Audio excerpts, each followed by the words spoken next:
Alright, what's up guys? This is Tyler with Rev Rides, and today we're going to be unboxing the VSETT 9 and 10. This is going to help you get out of the box and onto the road. The unboxing experience is going to be just about the same for both of these, so you should be able to use this video no matter which model you have.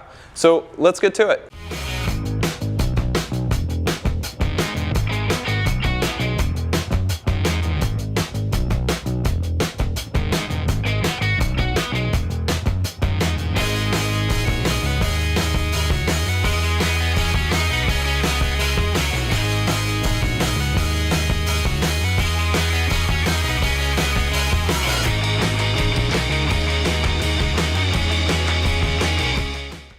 Alright, so the first thing we're going to do is cut open our box.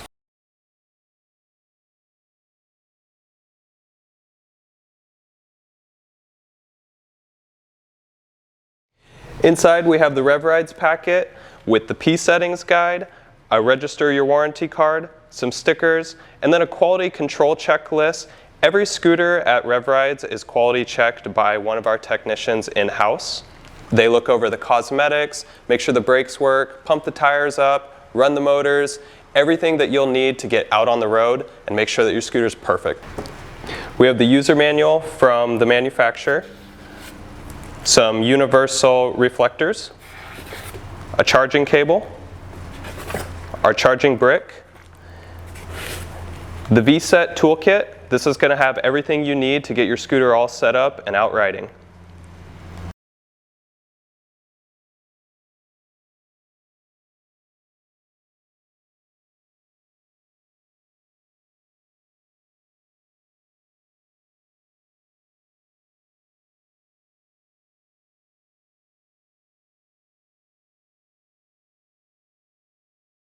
To unfold the scooter, bring the stem vertical, loosen the latch screw,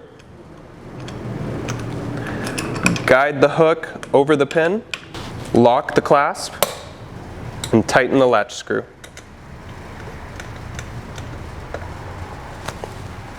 Remove the packaging from the handlebars. Bring the handlebars up into the locked position and turn the locking collars clockwise till they're tight. Use the provided toolkit to tighten the LCD until snug.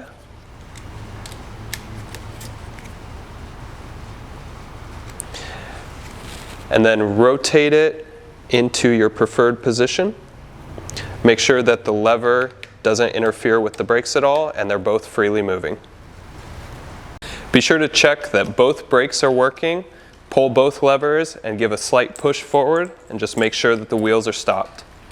Be sure to check that your tires are inflated to 45 to 50 psi. You can use a standard bike pump to do this. If the nozzle on your bike pump doesn't fit inside the rim, there is an included extension that should make that possible for you. Plug the charger into an outlet.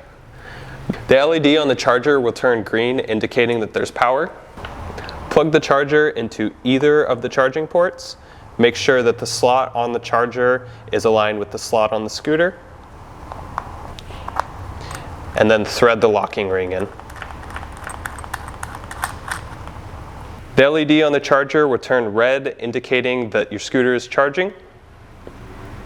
Once fully charged, the LED will turn green. To power on the scooter, hold the power button. Scan one of your key cards. We can provide replacement key cards as long as you have one of your original key cards. You can use the plus button to turn on or off the lights. And then you can use this button on the hand grips to turn on the left or right turn signal. And then you can use the plus and minus button to move through the gears. If your model has dual motors, push the DDM button in to engage the front motor. Push it out to only engage the rear motor. If your model has sport mode, push the sport mode button to enable. An S will show in the gear indicator, indicating that sport mode is on. Sport mode will give you increased acceleration and top speed for 2 minutes, followed by a cooldown period of 5 minutes.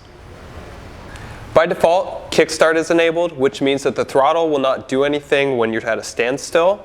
To use the throttle, just give a firm kick forward and lightly pull the throttle.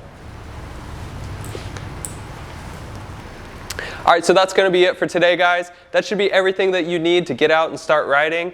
Be sure to wear your helmet, have fun. If this video helped you out, like and subscribe for more content like this. And if you still have questions, contact us at revrides.com, your trusted source for recreational electric vehicles.